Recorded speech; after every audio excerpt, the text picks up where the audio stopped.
paz, a luz, o amor do Cristo Jesus se faça em nossos corações e que a espiritualidade benfeitora nos ilumine, nos auxilie. E o nosso tema de estudo desta noite é bem-aventurados os aflitos. Então, quando Jesus, ele ali sobe ao monte e se coloca numa postura de ensinamento, quando ele vai nos trazer o sermão da montanha, que a gente também conhece pelo sermão da felicidade. Como que nós alcançamos essa felicidade? Como que nós construímos o reino de Deus em nosso coração? Jesus, no sermão da montanha, que está no Evangelho de Mateus, capítulo 5, ele nos deixa como se fosse ali uma escalada, uma escada, cada bem-aventurança, cada felicidade. E hoje nós escolhemos bem-aventurados os aflitos porque quem de nós, reencarnando no mundo de expiações e provas, não temos as nossas aflições, as nossas dores, os nossos sofrimentos? Se nós pensarmos aqui, quantos de nós nesse instante padecemos de sofrimentos físicos, sofrimentos emocionais, espirituais? Quantos de nós temos a dor, por exemplo, da saudade, um ente querido que partiu, e ao mesmo tempo nós temos Jesus a nos consolar? Porque quando nós nos embrenhamos em estudar o seu Evangelho, a sua doutrina, essa doutrina que nos consola, que nos traz o Cristo como nosso guia, como nosso exemplo, nós vamos acerenando essas dores. Muitos que desconhecem o Espiritismo, o que vão falar de nós? Que nós espíritas fazemos apologia à dor, como se nós gostássemos de sofrer, como se nós pregássemos que é preciso sofrer para ser feliz. E quando a gente pega as palavras de Jesus, bem-aventurados os que choram, porque serão consolados. Bem-aventurados esses aflitos, porque serão consolados. Jesus está nos dizendo, felizes aqueles que sofrem, porque nesse futuro, nessa vida futura, o que é essa consolação? É como se nós passássemos por algo hoje e o resultado fosse amanhã. Então é a nossa prova ou é a nossa expiação? E aqui no capítulo 5 também do Evangelho segundo o Espiritismo, o maior capítulo do Evangelho, nós temos destrinchada essa frase, essa bem-aventurança do Cristo. Um capítulo inteiro voltado aos aflitos, aos que sofrem. E aí nós vamos compreender por que nós sofremos. Nós vamos entender que a dor é um mecanismo da lei de Deus, um mecanismo da lei de amor, que conforme as nossas escolhas, nós temos essas consequências, lei de causa e efeito. Todos nós temos liberdade de escolhas. Nós podemos ter os nossos pensamentos, os nossos sentimentos, as nossas ações, mas cada uma delas, cada um dos nossos pensamentos, aquilo que nós abrigamos no coração, no nosso ser, traz consequência para quem? Para nós mesmos. E essa consequência, muitas vezes, é a professora chamada dor. É essa mestra que nos ensina que nós não estamos seguindo a consciência. A consciência onde está gravada a lei de amor, a lei de Deus. Onde está assinado em cada um de nós essa paternidade divina, que vai nos colocar no amanhã imagem e semelhança do próprio amor. Então nós vamos compreendendo que a dor não é um castigo.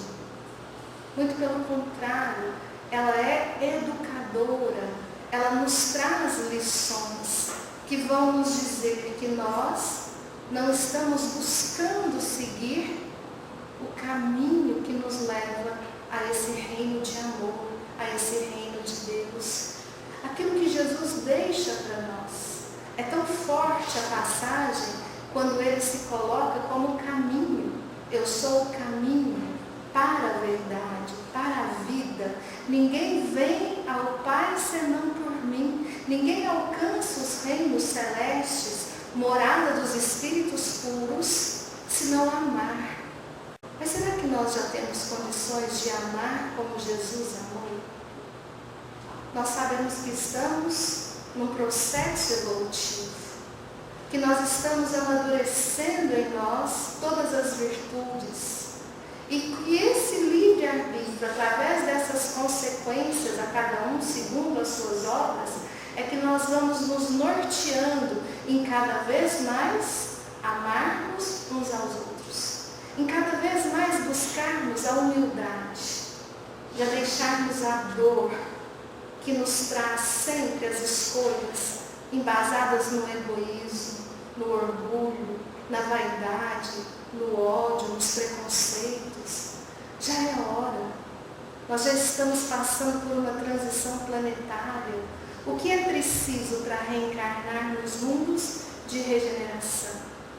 É preciso compreendermos o convite, o chamado do Cristo a cada um de nós, tirarmos de nós esses vícios, essas inferioridades que nos prendem aos mundos inferiores. E como que nós fazemos isso?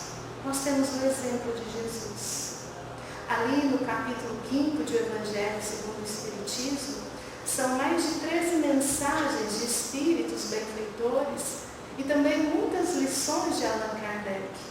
Já no primeiro item, nós vamos entender a justiça das aflições, a justiça dos sofrimentos. Então, quando nós iniciamos o estudo na doutrina espírita, já na primeira questão do Livro dos Espíritos, nós vamos entender que Deus é a inteligência suprema, causa primeira de todas as coisas. Deus é o Criador. Deus é a própria perfeição. E Ele nos chama também a essa perfeição. Uma perfeição sempre relativa, porque é absoluta somente a do Criador. E Deus, nós vamos entender que é um Deus de amor, de justiça, de misericórdia. Que Deus nos ama todas as criaturas indistintamente. E Ele é justo. Se Ele é justo, as suas leis são justas. Então, se nós sofremos, não é porque Deus quer que a gente sofra. Os nossos sofrimentos são justos. E aqui é interessante, porque quantos de nós dizemos amar a Deus sobre todas as coisas, mas na primeira dor vem o pensamento: por que eu? Será que Deus não, ali deu errado? Fosse o outro, né? A gente começa às vezes a lamentar. E quando a gente lamenta, na verdade a gente está colocando em xeque essa nossa crença nesse Deus de amor, de justiça, de misericórdia. E esse primeiro ensinamento, crer em Deus, sabendo por que cremos, em toda aquela maravilha que nos é apresentada, as provas de Deus na natureza, sentir esse Pai, a sua lei dentro de nós, todos nós criados com essa centelha divina, essa centelha sagrada do amor, em que nós vamos ter o quê? As várias encarnações, nas várias moradas da casa do Pai, nesse processo em que nós já deixamos para trás o primitivismo, as primeiras encarnações. Hoje nós estamos tendo essa era da razão, raciocinando a fé. E quando nós cremos em Deus, nós temos gratidão até mesmo pela dor que bate à nossa porta, porque a gente sabe que é justo. E mais, a gente sabe que a própria misericórdia, que se esse sofrimento bate à nossa porta, na verdade é oportunidade bendita para nós repararmos erros, para nós retirarmos do nosso ser os vícios, as imperfeições, para nós cumprirmos com os nossos deveres, que muitas vezes nós deixamos de lado. E aí eles vão nos trazer então essas causas das aflições. Por que nós sofremos? A maioria das nossas dores estão nas causas atuais, naquilo que nós escolhemos hoje, nesse presente, aqui e agora. Porque às vezes a gente acha melhor falar, ter sido do passado. Porque hoje a gente é perfeito. Hoje a gente é a caridade em pessoa. A gente é piedoso, misericordioso, caridoso, será? Será que nós não passamos, às vezes, indiferentes às dores alheias? Será que nós não estamos ainda comprando o que o mundo nos traz? O ter, o ter, o ter? Será que nós não estamos embrenhando essa riqueza que é a existência em olharmos para nós, o conhece-te a ti mesmo? Reconhecer aquilo que nós não podemos mais abrigar em nós, sentimentos baixos, sentimentos vis. Nós somos irmãos, somos todos irmãos. Por mais que a gente ache que o outro faça errado, cometa crimes, ele é nosso irmão. E o que Jesus nos advertiu? Que o Pai quer a morte do pecado, do erro, e não do pecador. Mas se nós somos todos irmãos, por que nós queremos ser melhores uns que os outros? Isso traz muita dor. Quando eu entro nessa competição, de muitas vezes, maledicentemente, rebaixar o meu irmão para que eu possa parecer melhor. Quando nós, muitas vezes, queremos abafar, apagar a luz alheia, é porque nós sabemos que a nossa luz ainda não está brilhando. Todos nós temos luz. E à medida que a gente vai se ajudando a que cada um seja quem é, brilhe a vossa luz, nessa solidariedade, nessa fraternidade, está o quê? Está a bem-aventurança, está a felicidade. Porque quando nós cultivamos tanto desamor, então nós estamos, não é que a gente vai fazer algo que vai voltar para nós, não. Nós estamos cultivando pensamentos, sentimentos inferiores. E vamos sofrer, porque a dor vai nos ensinar. A vida ensina a cada um de nós. Mas se de repente nós passamos por dores inexplicáveis, que nós não conseguimos compreender nessa existência de onde veio esta dor, muitas vezes nascimentos difíceis, situações difíceis, aí nós podemos entender que as causas estão em existências passadas. Se nada justifica hoje, Deus é justo, a causa está em nós. Então nós trazemos conosco esse sofrimento, que também, além de justiça, é misericórdia. E aqui nós temos um exemplo interessante. Numa reunião mediúnica da nossa casa, veio um espírito muito sofredor, muito revoltado. Havia deixado a existência aos 45 anos de idade pelas portas do suicídio. E ali ele contava que ele trabalhava, ele era muito bem sucedido, ele se achava uma pessoa muito bonita, casado, com filhos, e de repente ele descobriu uma doença. E com essa doença, o médico então disse para ele que a única coisa que poderia ser feita era a amputação de uma perna. Quando ele passa por essa cirurgia, ele é tomado de uma depressão muito grande. E ele começa ali a revoltar, a reclamar, a não entender por que Deus estava fazendo isso com ele, que Deus é esse. E aí vem a outra notícia, ele também teria que amputar um dos braços. E quando ele passa pela segunda cirurgia, ali já no leito, vai para casa, ele foi tomado de muito ódio. E ele então teve a infeliz ideia do suicídio. Um sobrinho estava ali e ele então, contando na reunião, fez uma brincadeira, como se fosse a vendinha. Ele deu um dinheiro, o sobrinho foi ali na despensa e ele falou: olha, você vai comprar para o tio uma caixinha de bala, que tem um ratinho na caixinha. Também é muita judiação para a criança, né? Usar da criança para isso. Mas ele fala ali que ele tinha esse arrependimento, mas o desespero dele era muito grande. E assim ele suicida, bebendo veneno de rato. E naquela reunião mediúnica, o dialogar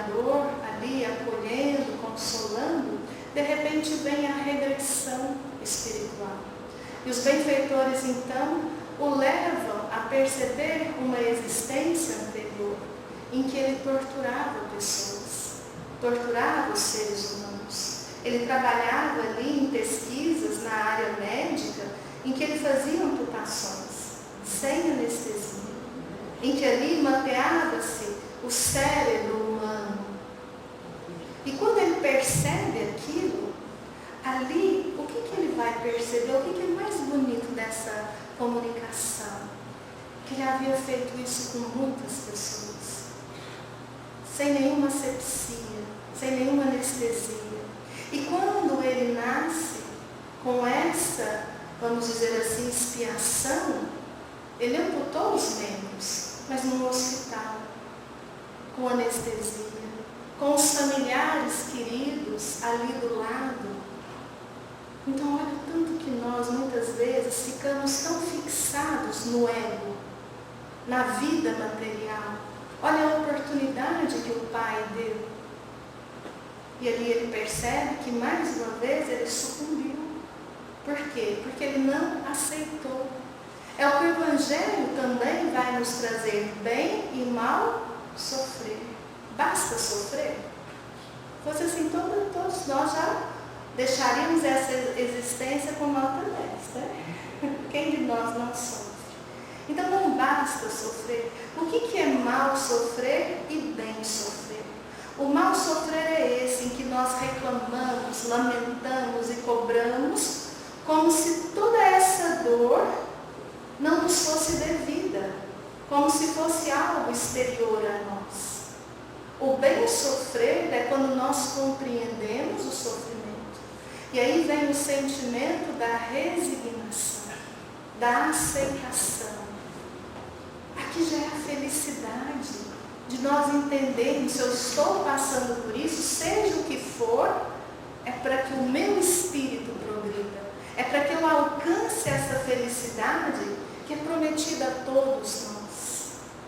O quanto é consoladora a doutrina de Jesus, o quanto nos fortalece, enche o nosso ser de fé, de esperança, de coragem e não mais de lamentação. Nós vamos entendendo esse porquê sofremos. Mas muitas vezes também, o que o Evangelho vai nos trazer? Que nós passamos por dores e sofrimentos que não estão ligados a expiações, que também nem são consequências que nós temos dessa existência. Muitas vezes são provas que nós pedimos para que a gente possa evoluir mais rapidamente. Então, quando nós desencarnamos, o que acontece com o espírito imortal? Nós vamos desencarnar e nós vamos compreender não só essa existência, mas essas existências que nos trouxeram até esse ponto evolutivo. E aí nós vamos tomar as nossas resoluções. Muitas vezes nós vamos pedir para passar por certas provas. Se vai nos ser permitido ou não, nós não sabemos.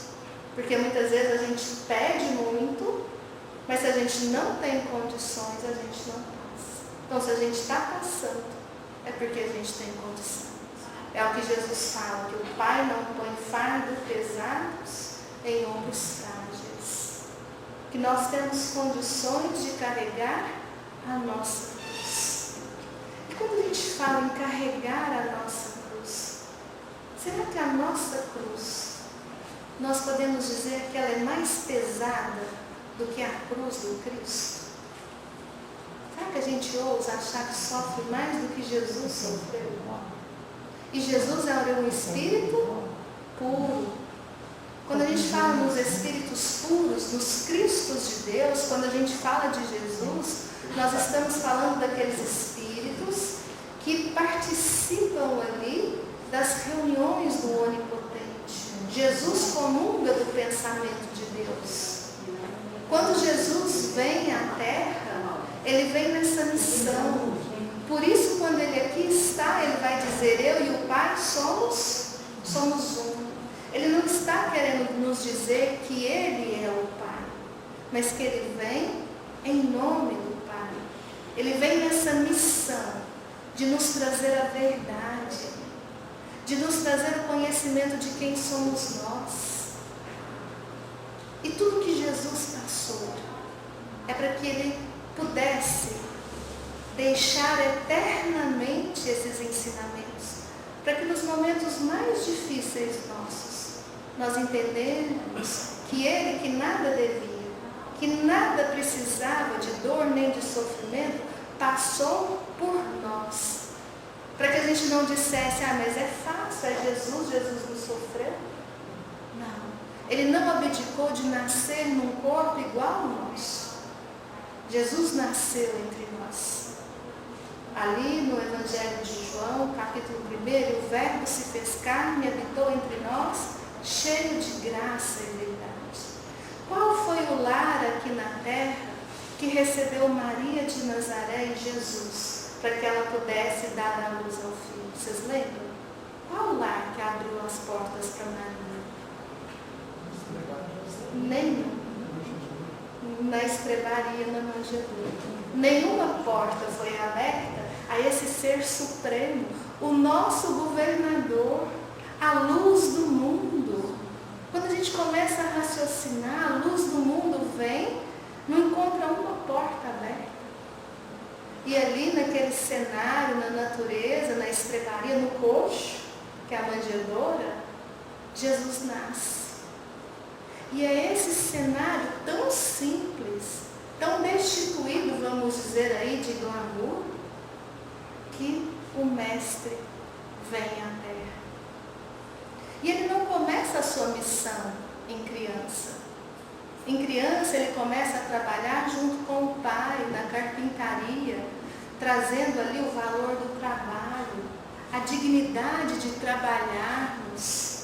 Quando ele sai para, aí sim, trazer essa mensagem, essa boa nova, essa luz do Evangelho, ele vai chamar os seus apóstolos. Quem que Jesus escolhe? Pessoas simples, pessoas do povo. Ele não escolhe ninguém que trabalhasse ali no Sinédrio, no Império Romano, que facilitaria, né? Ele só escolhe entre o povo. E qual é a dificuldade? Ele tinha um local que ele pudesse ali dar os seus ensinamentos? Não. O seu templo era a natureza, sobre o sol, sobre a lua, falava as verdades desse reino.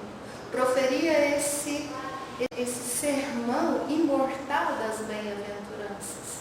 Como diz Mahatma Gandhi, a gente pode perder tudo que é sábio, todos os livros sagrados. Se permanecer o sermão do monte, não se perde uma única vírgula. Mas ele não só falou. E nós, espíritas, quem que é o nosso modelo? Quem que é o nosso guia? Questão 625. Jesus. Vede Jesus. Observar Jesus. O que Jesus falou e o que Jesus não falou. O que Jesus fez e o que Jesus não fez. Então, se nós não queremos mais sofrer, se nós não queremos mais passar por essas dores, por essas tristezas, o que nós temos que fazer? Colocar o Cristo em nós. Buscarmos esse conhece-te a ti mesmo, conhecer as nossas vontades, os nossos sentimentos, os nossos ideais e compararmos. Será que isso que nós desejamos, Jesus deseja? Será que isso que nos faz sofrer, Jesus, em algum instante em que esteve aqui, nos ensinou? Vocês concordam que Jesus é o caminho? Que quando a gente colocar Ele verdadeiramente como nosso guia, nós não seremos mais ricos, mais bonitos, mais bem-sucedidos, mas com certeza nós seremos mais felizes desde já.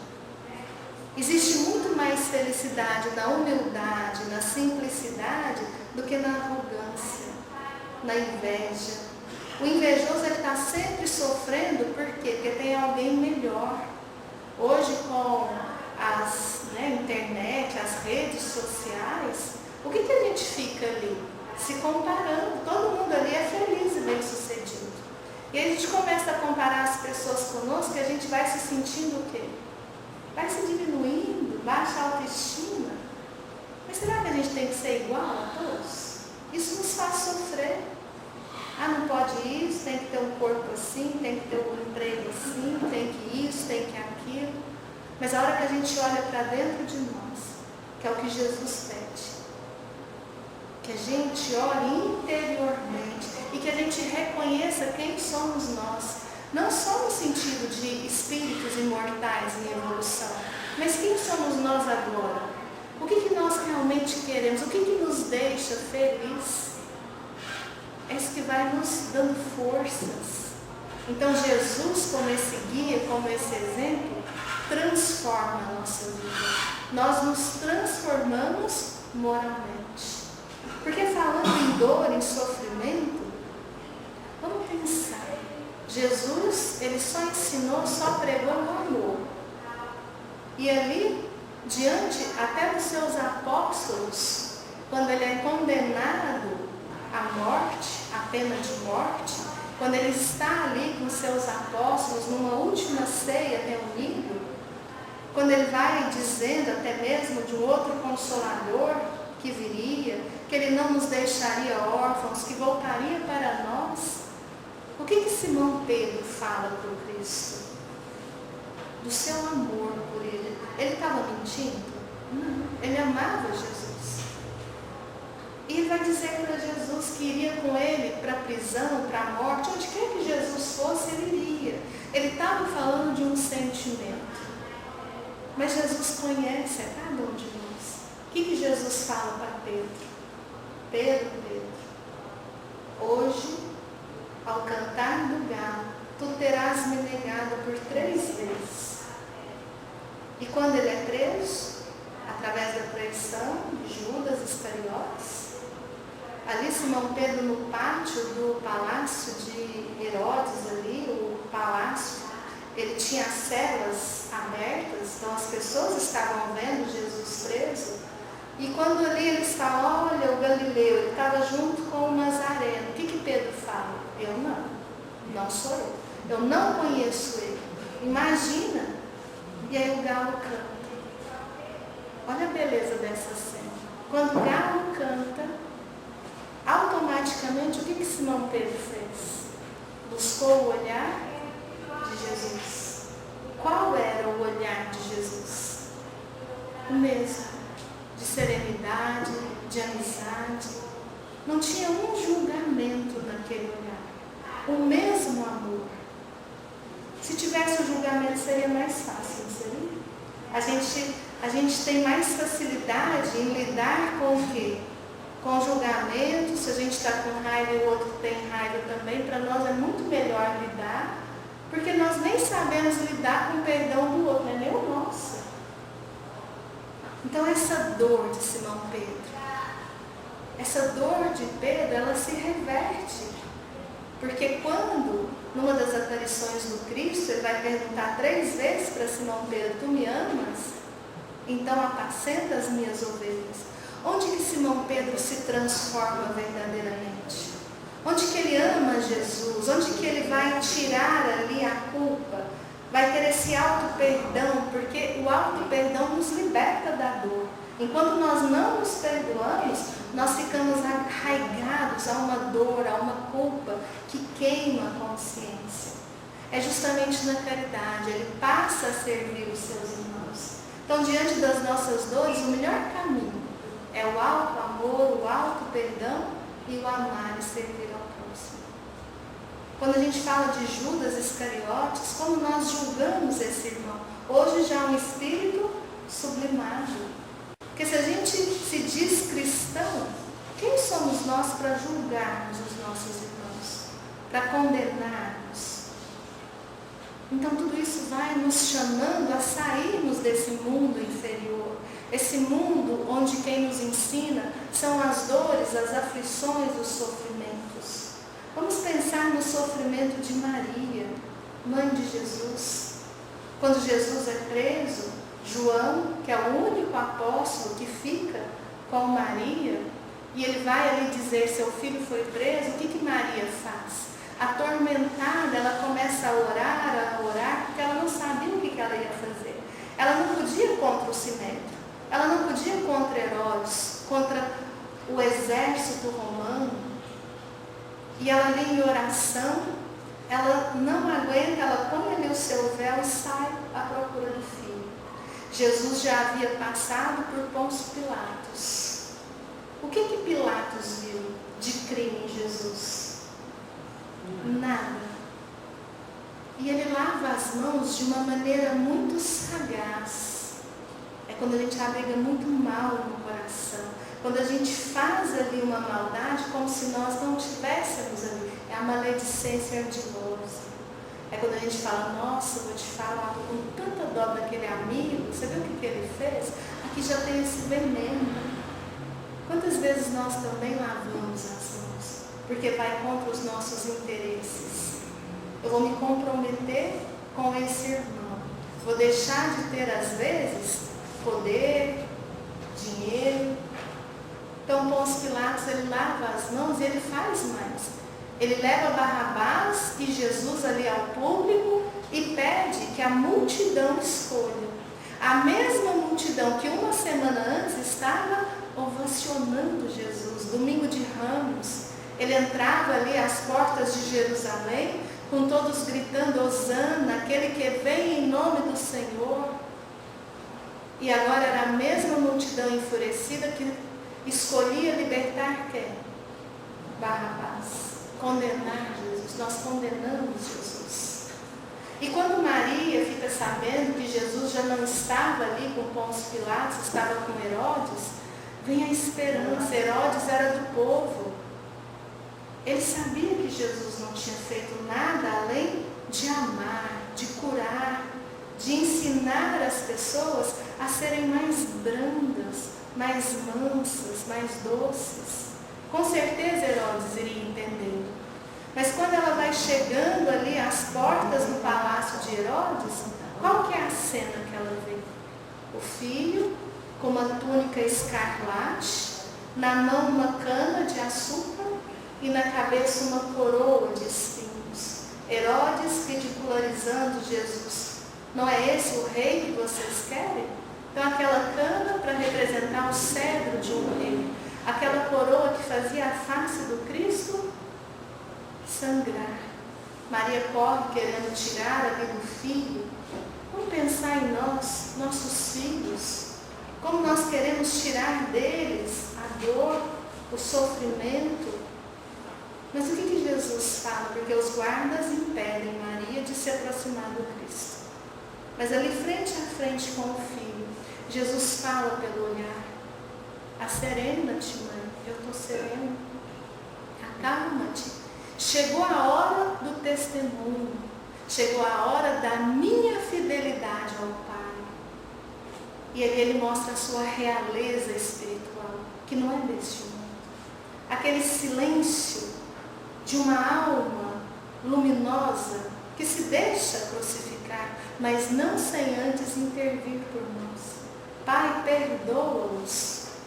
Ele rogava por nós, porque sabia que a gente tinha escolhido não pelo amor, e sim pela dor, pelas expiações.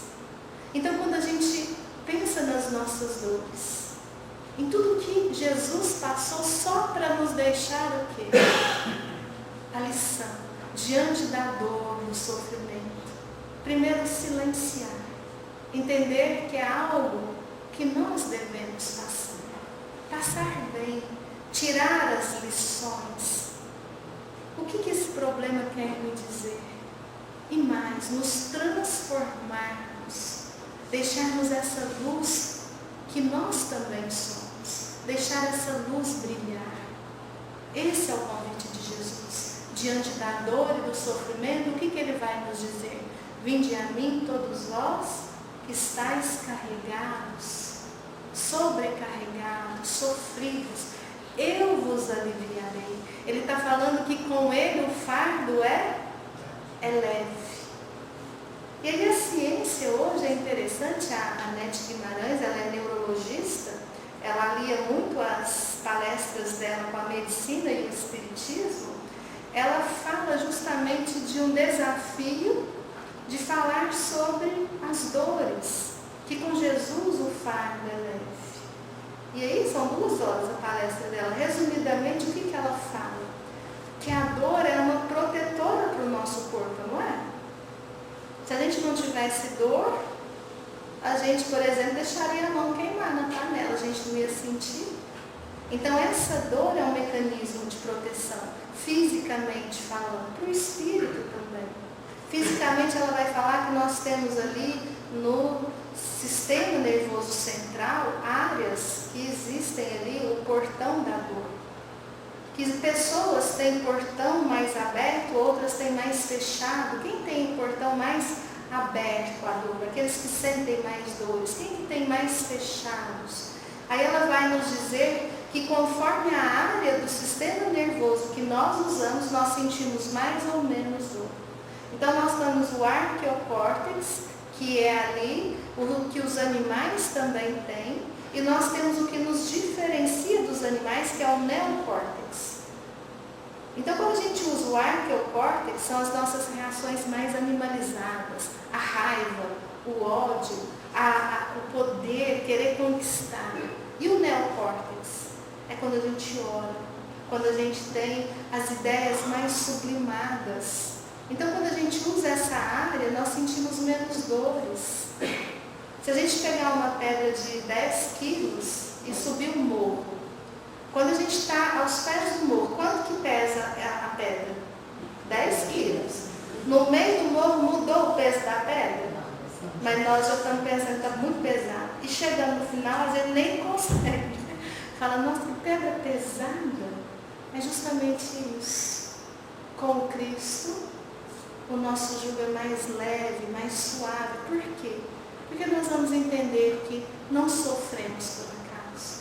Que a dor, ela quer nos dizer alguma coisa.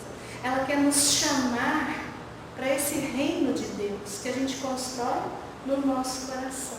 Lembrei de uma historinha que fala que a dor, ela viu ali uma família, um pai de família, e ela falou, eu vou morar nessa casa. Era uma casa muito simples, mas ela gostou ali da cara da família, ela falou, vou morar aqui agora. Aí pulou o dedinho do pé do progenitor. Então o pai, naquela noite, começou a sentir muita dor no mindinho. No outro dia ele tinha que trabalhar. Não tinha como ele não trabalhar por causa da dor. E assim a dor foi, acompanhou ele o dia inteiro em pé, sapato, né, fechado. E aí ele veio, deu uma aliviada, no outro dia a mesma coisa, e a dor já não ficou satisfeita, não. Falou, não vou morar aqui não. Aí ela viu uma outra família, falou, acho que essa aqui é melhor. Pulou para o dedinho do pé do pai da outra família. O que aconteceu? Na mesma hora, ele já pôs o pé na almofada, a mãe fez ali um banho no pé, ele falou que uns 15 dias ele não ia trabalhar. E aí o que a dor falou? Eu não saio daqui nunca mais. Essa história, o que tem com o que nós estamos falando? Quando a gente trata a dor dessa forma, esse mal sofrer, ela não nos abandona. Enquanto a gente não aprender o que a dor quer nos ensinar, ela não vai nos abandonar. Porque ela tem um propósito divino. Mas quando a gente aprende com a dor, quando a gente se fortalece com a dor, quando a gente aprende tanto que de uma próxima vez a gente já nem precisa da dor, a gente já escolhe pelo amor. Aí a gente vai, nós é que vamos abandonando a dor, porque não vai tendo mais essa necessidade dela nos ensinar.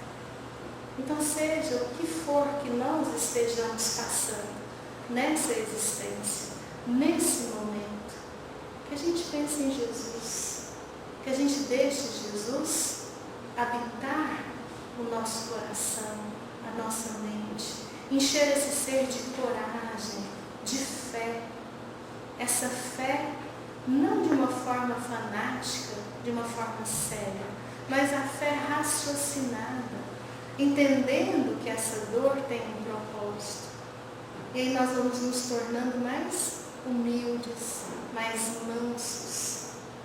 E a dor é tão importante que ela nos faz também nos tornar mais misericordiosos. Porque a gente julga tanto, mas na hora que a gente passa o problema do outro, a gente já não julga o outro. A gente fala, nossa, pensando bem, passou melhor que eu. Então ela vai nos trazer também o olhar da empatia. Eu já passei por isso. E o Evangelho nos cobra que quando nós já passamos por algo, a nossa responsabilidade ainda é maior diante da dor do nosso irmão. Então não existe ninguém melhor, ninguém pior.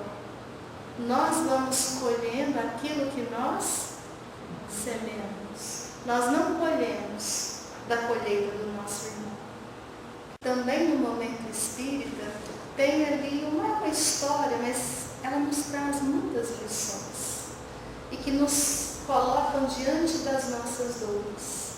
Então ali conta que todos nós nascemos, quando nós reencarnamos, nós trazemos conosco sementes de flores, as mais belas e perfumadas flores. A flor da humildade, da mansuetude, da resignação, do perdão. Todas as virtudes são sementes que nós trazemos conosco. E que cada encarnação, o Pai nos dá uma terra fértil para que a gente plante essas flores. Mas muitas vezes nós estamos com preguiça de plantar. Então nessa terra fértil vai crescer a erva daninha da vaidade, do orgulho, do egoísmo. Ou muitas vezes nós resolvemos plantar outra coisa. Vamos plantando espinhos de ódio, de preconceito, de competição. Vamos esquecendo do ser imortal que somos e vamos nos iludindo que o aqui e agora é que é importante. Esquecemos que estamos aqui de passagem e semeamos espinhos. E de repente a gente se machuca nesse espinho. Quando a gente olha, nós temos uma plantação de espinhos. E agora? Não adianta a gente ir lá e abraçar os espinhos. Ficarmos atormentados na culpa, na consciência culposa, nos rebaixando, que a gente não é isso, que a gente não é aquilo. Não. O Evangelho é luz. Ele vai nos fazer lembrar que nós temos as sementes das flores. E se a gente cai, a gente pode levantar. Que a gente vai agora nesse espinheiro e a gente vai remover. E cada espinheiro a gente vai plantar essa flor. Porque nos é permitido. O amor de Deus para conosco é tão grande, é tão sublime, é tão perfeito, que estar no reino de Deus, ser feliz é o objetivo de todos nós. Então nós vamos ter sempre a oportunidade de experienciar a dor, mas sobretudo de repará-la, fazendo com que essas virtudes, que são sementes em nós, possam brotar. Mas claro, com as nossas escolhas e com o nosso trabalho. Então que a gente possa agradecer sim as dores, porque elas nos farão espíritos melhores. E a ingratidão é a pior das piores atitudes que nós temos com o Pai. Porque o ingrato, ele não consegue ver as oportunidades. Ele só vê o lado negativo. Por mais que você queira ajudar o ingrato, ele não vai perceber, ele vai estar sempre cobrando. Então que não sejamos nós os ingratos. E a gratidão não é nós ficarmos o dia inteiro agradecendo. A gratidão é nós sabermos que tudo que nos chega é o amor do Pai para conosco. Agradecermos com firmeza, com coragem. E principalmente, que Jesus seja o nosso guia e o nosso modelo. Porque com Ele, o fardo é muito mais leve. Que Ele nos abençoe a todos.